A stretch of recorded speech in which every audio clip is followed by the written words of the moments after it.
Hello and welcome to another episode of Ravlic at Large. My name is Tom Ravlic. Thank you for joining me for this particular episode. Now, we're entering into an election year in Australia. Most people in Australia are probably already sick of hearing about the upcoming election, but that's not going to save them from all the campaigning that's going to happen in the coming months. Now, part of the objective of this particular program is to walk people through the concepts of Commonwealth finance, budgeting, and the public sector, so that when politicians talk about things in interviews, or you see them on Instagram or their other favourite social media platform, they're actually you actually understand better and can decode the jargon they talk about. And today we're going to talk about off and on budget expenditure in government. That sounds a bit vague. We'll fix it up for you shortly. But there are ways in which governments hide things. And if you understand that, you'll better understand the way in which governments operate in finance. Now, to help me along with that task, we've got an adjunct fellow from the Centre of Independent Studies, Tunny, who is responsible for writing an excellent paper on the topic called Gorillas in the Mist.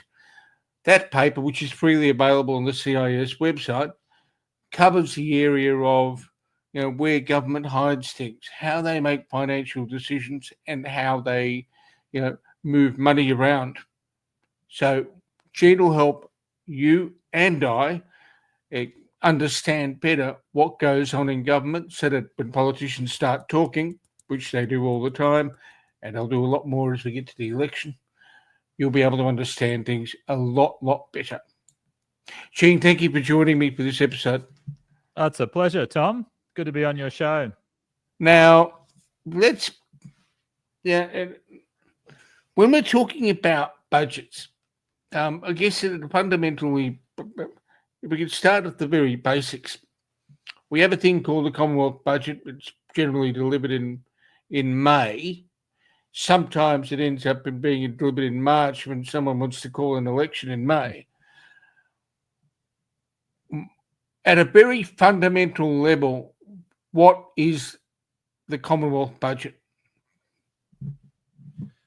It's an accounting of the receipts and expenses of the government. So it's supposed to tell us what's coming in and what's going out. It's revenues versus its expenditures, and to give us a sense of how the government's performing financially and whether it's in a surplus or a deficit. And then related to that, or following on from that, is the amount of borrowing that the government has to undertake. So there's an operating statement, a profit and loss for the government, so to speak. There's also a cash flow statement that tracks exactly what's happening with cash, and then a balance sheet, which shows you the assets and liabilities. So mostly, liabilities, right? So in financial terms, so we end up with we've got a growing debt, as we're all aware. And I guess what's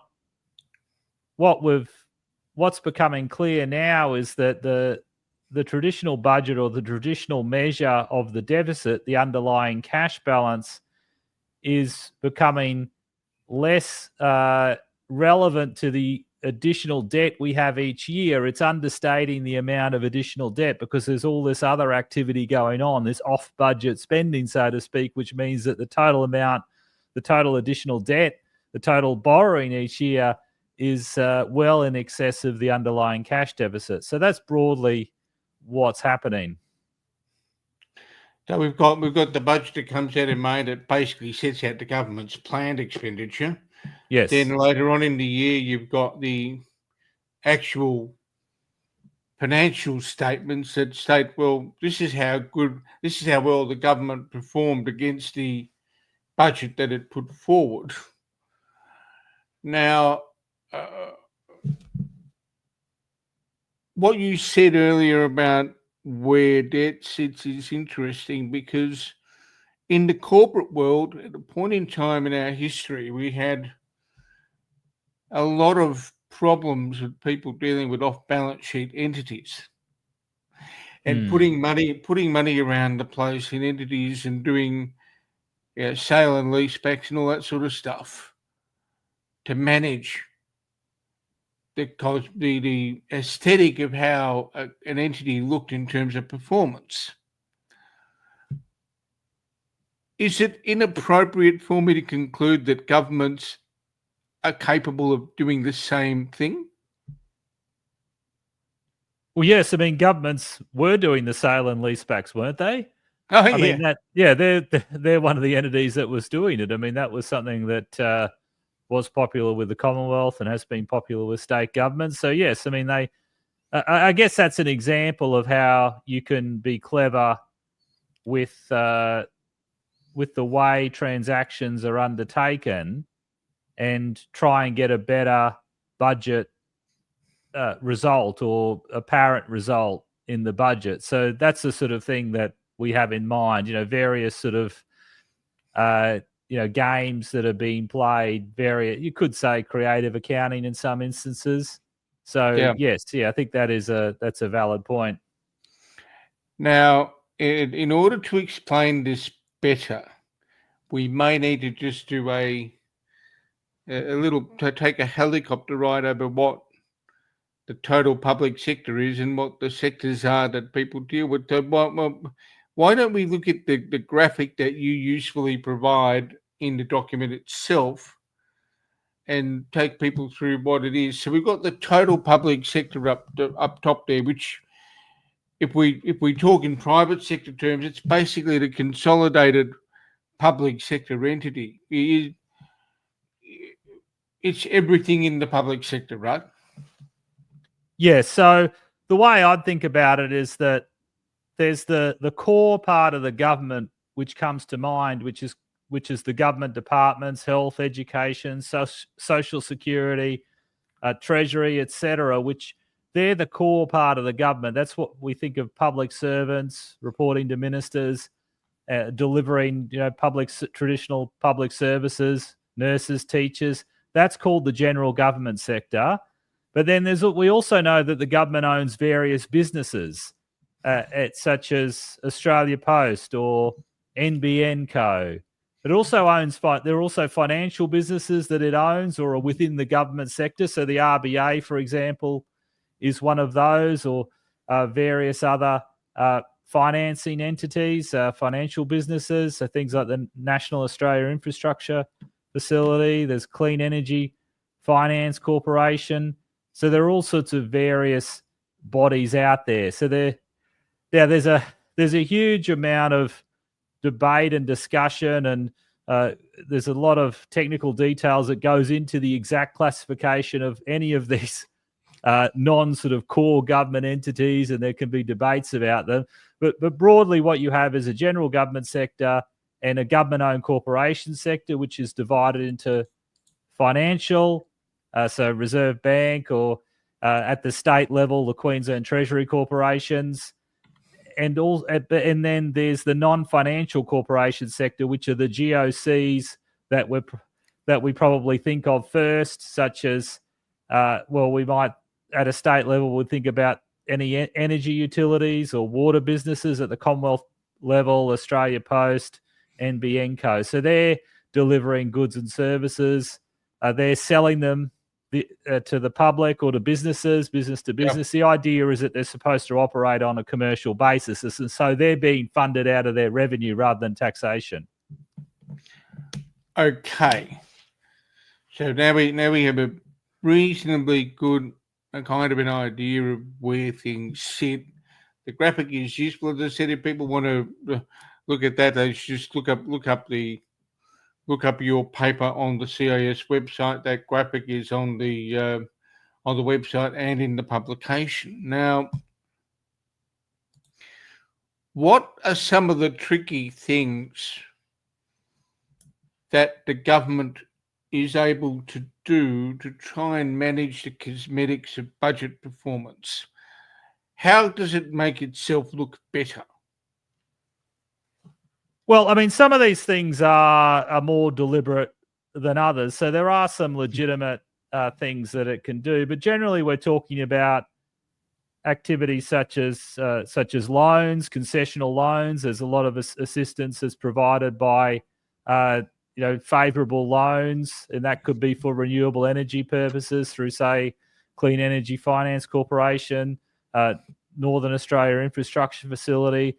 So the lending and also higher education contribution scheme or help higher education loans program. Okay, so that is an example where there's money lent, and the actual money that is lent for the that supports the student studying, that's not counted as an expense. It's counted as a loan. However, what ends up being what does affect the government's operating statement, of course, is if it has to borrow the money to fund that, then there's an interest payment associated with that, but it's not the actual spending on the loan itself, or the spending that goes to help for the university. That isn't counted as spending. Now, you could argue, well, okay, that's not necessarily a expense. The government, when it lends the money, it's getting an asset in return, okay, and the student does have to pay that back. Problem, of course, is with help is that quite a lot of these loans end up never being paid back in full. So you have to sort of think about, well, what does that mean for the budget too? So there's lending. There's also setting up, could be setting up a public entity or an off. I guess when we think of this off budget, major things we think of in Australia are probably NBN. There was a concern that when they went ahead and did the NBN, and that was set up as its own government-owned corporation, and that allows them to, they can build this NBN and have it off the budget, so to speak, not being expensed. The government borrows money, injects it as equity into the NBN company, and then it constructs the NBN. Okay, now, I mean, that may be a legitimate sort of thing to do if you think that this NBN is a legitimate business, and to an extent, look, it is trying to sell those telecommunication services. So, look, I mean, maybe there's an argument for that, but I remember at the time that was one when there was a big debate about that, and what's the proper treatment of the NBN?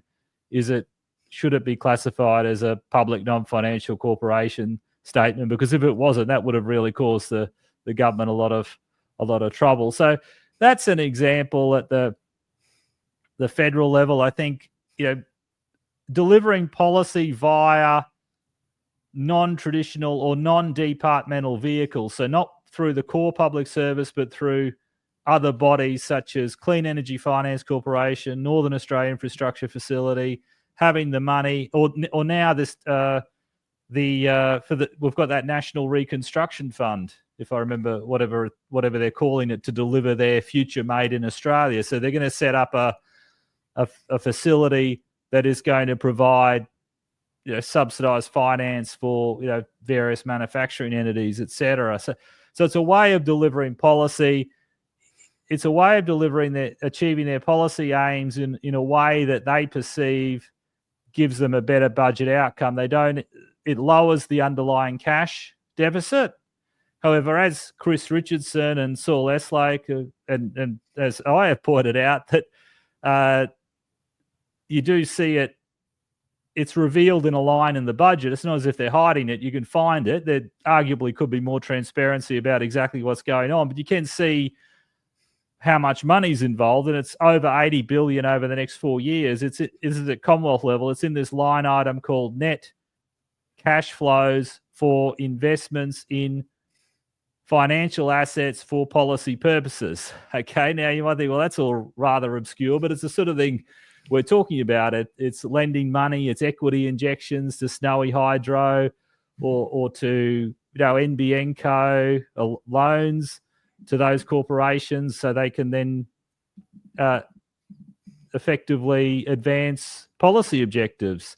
And I guess the concern is that if the policy objectives are not particularly well thought out or arguably the wrong policy objectives, then this can lead to some pretty bad outcomes. And also, I think there's a concern about lack of transparency by doing things in this way. So they're the main points, I think, Tom, regarding it. And at state level, I should comment at state level. I mean, state governments do various things all the time. Like they will try and create new entities to get more favourable budget treatment. So I think New South Wales government created that transport asset holding entity. Yes, I remember that one. Queensland government. Queensland government did a pretend privatisation of its titles registry and pretends that it's a yeah. That was to try and reduce its net debt. I don't know if you saw the news about that, but that was a rather extraordinary episode. I thought that. So that's an example. That was the previous Queensland government. So I think there are all sorts of examples of how governments are trying to do clever things with their balance sheet, or moving things around, or trying to find ways of achieving policy outcomes without necessarily getting an expense recognised on the budget, and hence having that hit to the budget balance, which could look bad for them in the media. And elsewhere, I guess there's a fundamental issue that merits exploration. Governments can do this. Yes. Governments do this. The next question, I guess, is whether they should do it. Should they? Well, I think they should definitely provide more information on some of these. Of some of this off-budget spending. I think there is a lack of transparency around some of these off-budget entities, and I mean it'd be good to know more about what concessional lending's going on, what's the nature of it. Often these things end up being, there's a lack of transparency for commercial and confidence reasons. So that's a general concern with a lot of government activity, and that's one point I'd make. Look, I think as long as most budget commentators, budget commentators have started to wake up to the fact that there's been a revival of interest in this sort of activity in the last few years, and so as I mentioned, Chris Richardson, Saul Leslake, they're looking at this, and I think even Saul. Might have been Chris actually. He said that I was once one of the advocates for the underlying cash balance because there is an advantage to it in that it doesn't book privatisation receipts as revenue. Okay, so you probably don't want to do that if you want to get a good sense of how the government's performing. And so in the 90s, when we were in a situation where we were privatising a bunch of assets and there was all this cash coming in privatisation proceeds, you wanted to treat this off-budget stuff separately. You wanted to come up with an underlying cash balance that didn't have these so-called net investments in financial assets for policy purposes. So you didn't want that in the budget, because at the time it was a different sign. Okay, so we were actually we were selling those assets, and so what we ended up having was we had positive net cash flows from those investments in financial assets for policy purposes. So if you look at figure 5 in my paper, you'll see that was providing positive cash into the government. Now it's providing negative cash because the money's going out from the consolidated revenue, and it's going into these other entities, which are then it's as equity or as loans, and they're either investing themselves in capital assets or lending it out themselves. So that the situation's reversed. And what I think Chris Richardson is saying is that while I once said, let's look at the underlying cash balance, now I'm thinking we should probably pay more attention to the headline cash balance, which is just cash in versus cash out, which is much higher. Okay. So it's a much, so instead of, I've got the figures in the paper somewhere, but so instead of say a deficit of, what is it, a bit over 1% of GDP, you might end up with an underlying cash deficit of 2% or something, depending on what year you're in and what the budget parameters are. Yeah. Now, this is the interesting thing about me having hung out with accountants for too many years than I care to remember. And bathed in accounting standards, and goodness knows what else, as a kind of a penance for my sins of getting interested in the space. If you mentioned earlier that there would be a lot of an appreciation in the value of what was coming from the entity sitting off budget at one point, and things are costing the budget in another way now, because things are not performing as well as they perhaps were initially intended. Isn't it a better answer then to have all of this stuff play out in the budget space with better disclosure about what activity certain line items cover off, rather than have this anomaly where money is going out into things that effectively said, we can call it off budget in the terminology, but kind of off balance sheet as well in that sense. Wouldn't it be better if there was a way of bringing it all together in terms of information, rather than the current state of play, which is only effectively a single line item? Well, I guess they do provide a little bit more of a breakdown. So they at least say where at the Commonwealth level, they tell us which where those investments are being directed. So, I mean, think Housing Australia, CEFC, Snowy Hydro, student and apprenticeship loans. So we have that in that. There's a figure in my paper that goes over that. There's more detail at the Commonwealth level than at the state level. One thing I would note is that I think that's only in the last 10 years or something that they've started even reporting that level. And I think they could certainly produce more. If I remember, I think it must have been, it was probably Saul Eslake, some of his, I think he advocated a while back that they start providing more information on that. And I think they may have done the amount of transparency we get was because of someone like Saul, either Saul or Chris Eslake. Yeah. Sorry, or Chris Richardson. It's it's an interesting issue, because if we in the accounting space, disclosure doesn't always solve the issue of recognition and measurement. Right. You're just telling people what's going on, and that's nice. I'm having a conversation with the marketplace and with the taxpayers is okay, and people like being spoken to. But is it actually the economic reality that we're observing, or are they fudging it? Yeah. Well, I think in I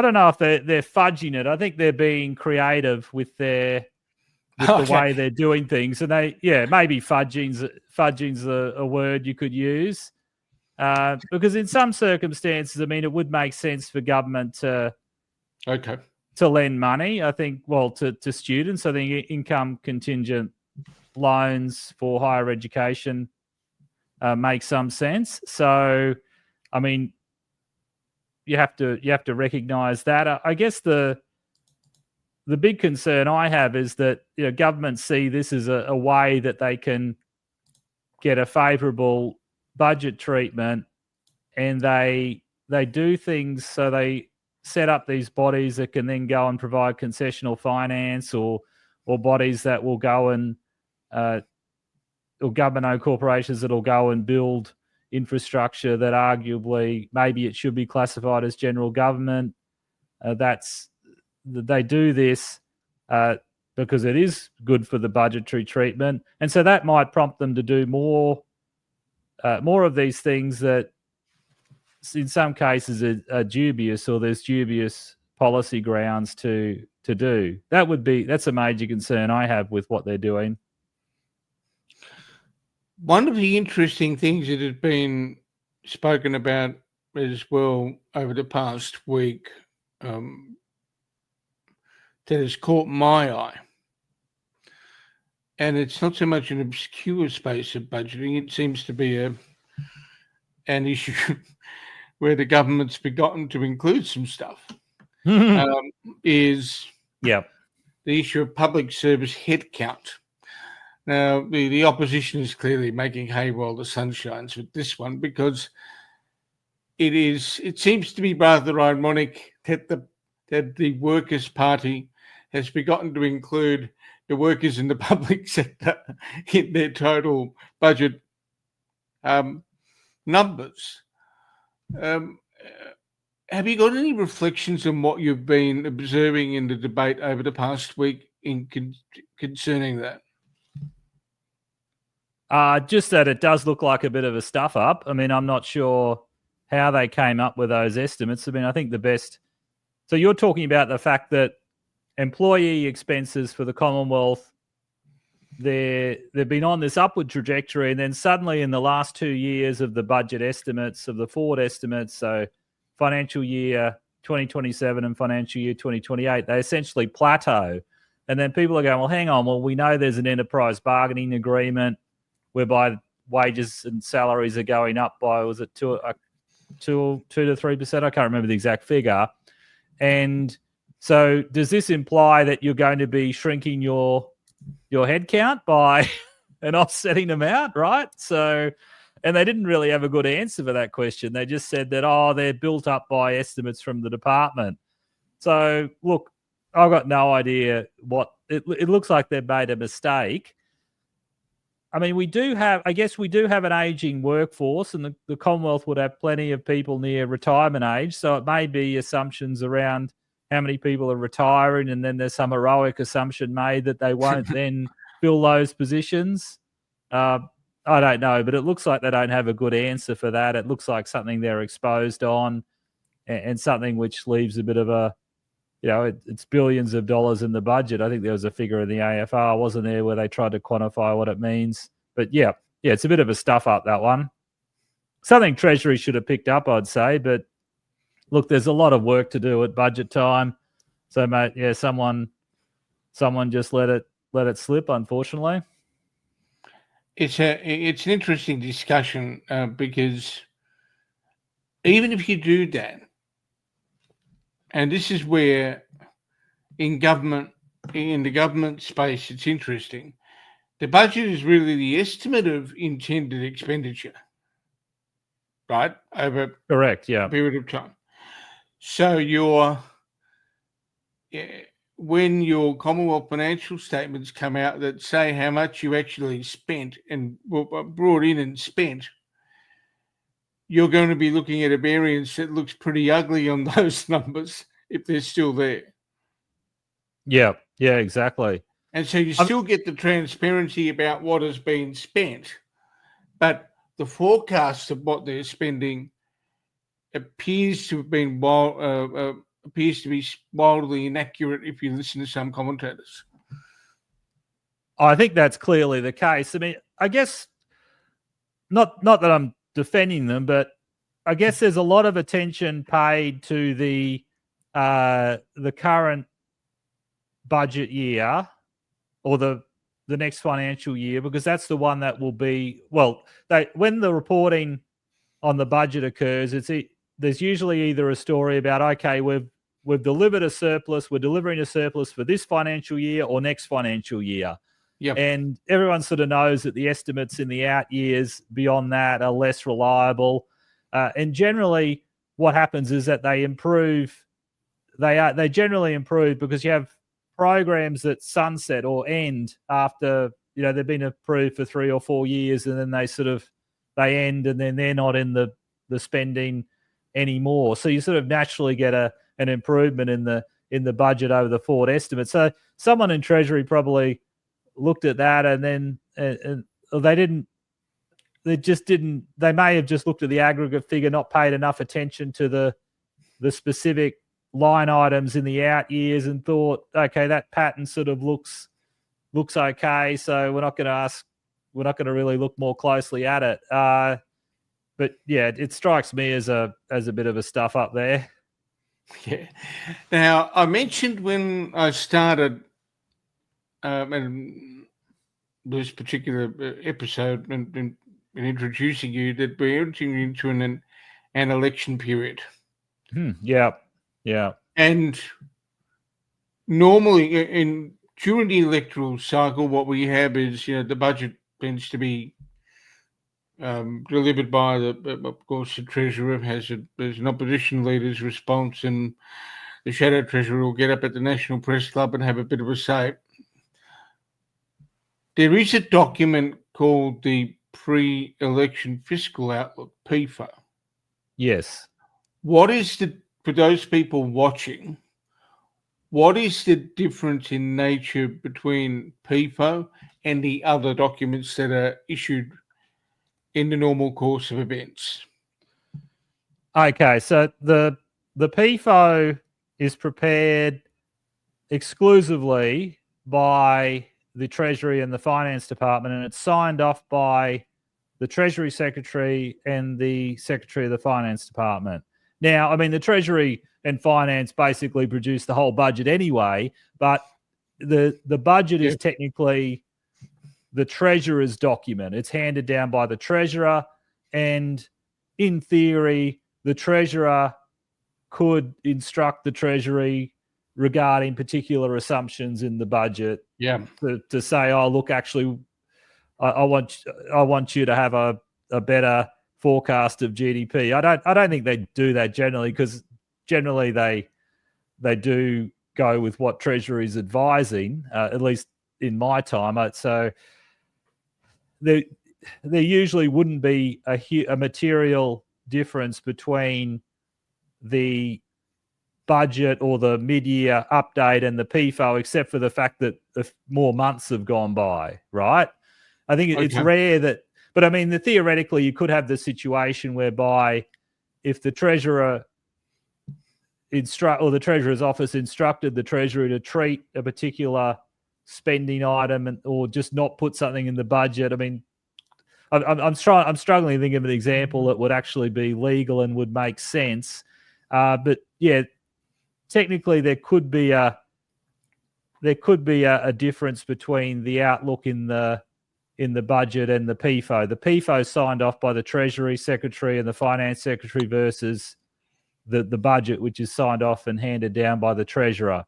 It's a matter of who's got final sign off, and there's the fact that the PFO could be more truthful or more accurate if the Treasurer is instructing the Treasury to do something manipulative or misleading in the budget. But it's prepared using the same accounting standards, so you're still going to have the same issues with off-budget spending in that too, right? So it's not as if they might.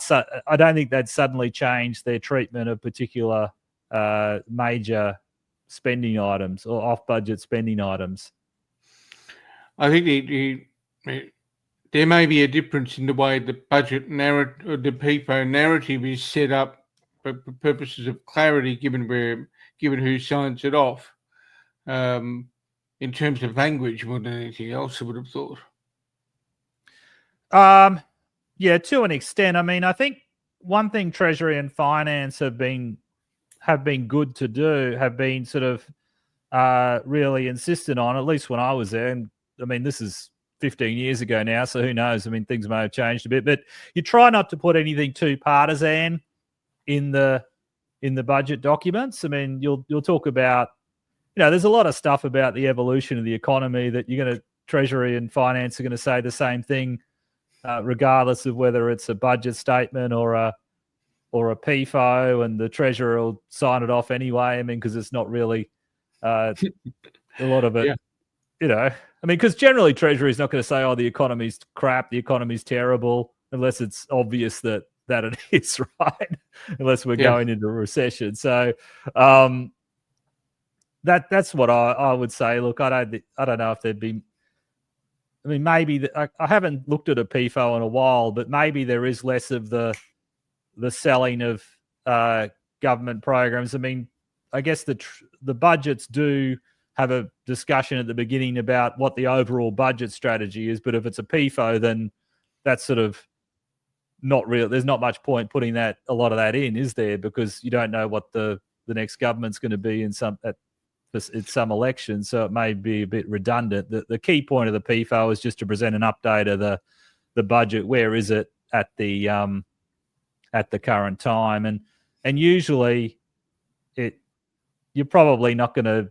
There won't be big surprises unless there's been a material change in the economy since the last budget update. Now, it could be that there is a significant uplift in revenue. There's speculation that revenue's been stronger over the last 6 months than was expected, even at the time of the MyEFO in November.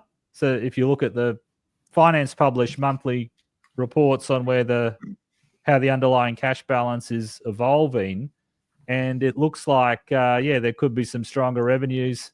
So there could be, maybe there is a significant update when the PFO comes out, and that could be sooner rather than later, because now there are rumours that the election could be called very soon. I don't know whether that's going to happen, but people are speculating about that.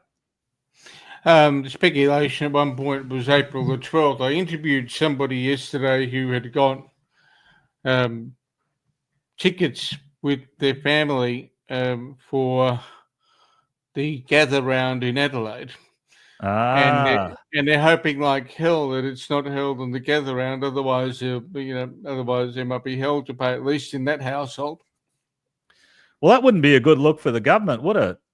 If they did something like that, I mean, I don't know. I mean, I haven't worked in an office like that, but I imagine they think about all those things, don't they? Who are we going to upset if we have the election on this particular date? What are people doing? So you want to avoid significant football games, I think, don't you? And things like that.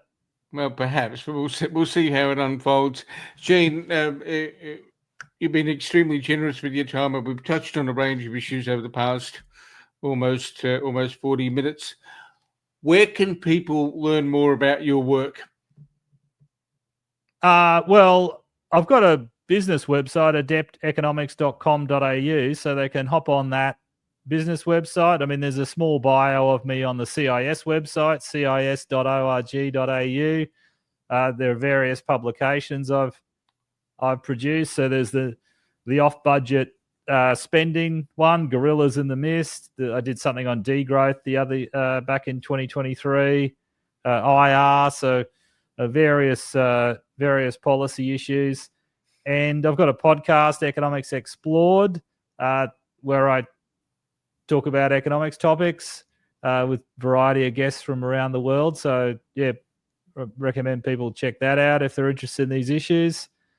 So all sorts of places. And I recommend people go up to the CIS website and have a look at the paper we've been talking about. It is useful to understand where things are at. So thank you so much for taking your time out and having a chat with me. No worries, Tom. Thank you. Now, that's a conclusion of another episode. Now, just to recap, you're coming closer to an election. Be aware that there's a lot of jargon about finance kicking around. So try and understand what the politicians are saying to you. Listen to podcasts or watch programs like this one, as well as, read commentators and just get your head around what the politicians are saying, because ultimately you're making a decision on election day. But in the meantime, take care, look after each other, and I'll be back with another episode fairly shortly.